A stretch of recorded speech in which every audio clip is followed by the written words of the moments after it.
खुलुमबाय आंनि मुङा मुस्रि राजु बर' आं सिनायमोना गोजौ फरायसालियाव थाखोआव फरायो। खुलुमबाय आंनि मुङा मुस्रि मुलि बर' आं सिनायमोना गोजौ फरायसालियाव थाखोआव फरायो।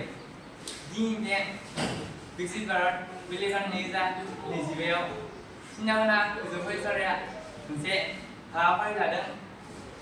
बेनो जाबाय गोदान जिउ खांनाय राहाया आबहावानि सायाव गोहोम खोख्लैनाय। आं बेनि सोमोन्दै फंनैसो बुंनो सानदों। आथिखालाव आरोंदानि दावगानाय लोगो लोगो सुबुंनि जिउ खांनाय आदबा सोलायनो हमदों। गोदान मुगायाव जिउ खांनाय राहाया सोलायनाय लोगो लोगो सुबुंनि जिउ खांनाय राहाया गोरलैसिन जाबोदों। जौगाखां आदबनि दाजेमफोर बाहायनाया आबहावानि सायाव गोहोम खोख्लैदों। गोहोम खोख्लैनायफोरनि गेजेराव दै गेब्रेंनाय, हा गेब्रेंनाय, बार गेब्रेंनाय बायदि बायदि। आथिखालाव दारिमिनफोरनिफ्राय ओंखारनाय जाबोर जोथोरफोरखौ दैमायाव गारनायनि जाहोनाव दैनि गेब्रेंनाय जादों। जिब जुनारनि गोथै देहाफोरखौ दैयाव गारनायनि जाहोनाव दैनि गेब्रेंनाय जादों। आथिखालाव गारि मटरनि बाहायनाया बांबोनायनि जाहोनाव गारि मटरनिफ्राय ओंखारनाय उखुन्दैफोरा बारनि गेब्रेंनाय जाहोदों। आथिखालाव मानसिफोरा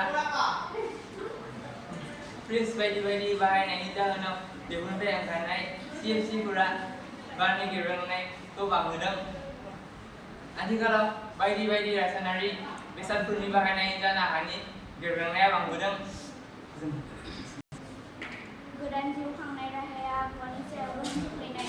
आथिखालाव गोदान दारोंदायारि राहाया जौगानायनि जाउनाव जोंनि आबहावायाव सायाव गोबां गोहोम खोख्लैनो हमदों। जेरै आथिखालनि सुबुंफोरा आथिंजों हान्थिनायखौ खमायबोनो हमदों आरो गारि मटरनि बाहायनायखौ बांलांनो हमदों। जोंनि सोलेराव बेफोरनि जाउनाव गोबां बेराम आजार नुजासारनो हमदों। कलकारखानानि उखुन्दैफोरा सुबुं माहारिफोरनि हां लानायाव हेंथा होदों। सुबुं माहारिया प्लास्टिक आरि बेसादफोरखौ बांसिन बाहायनायनि जाउनाव आबहावायाव बांसिनै गुबुंले जाबोनो हमदों। कलकारखानानि उखुन्दैफोरा जोंनि हां लानायखौ गोबां हेंथा होदों।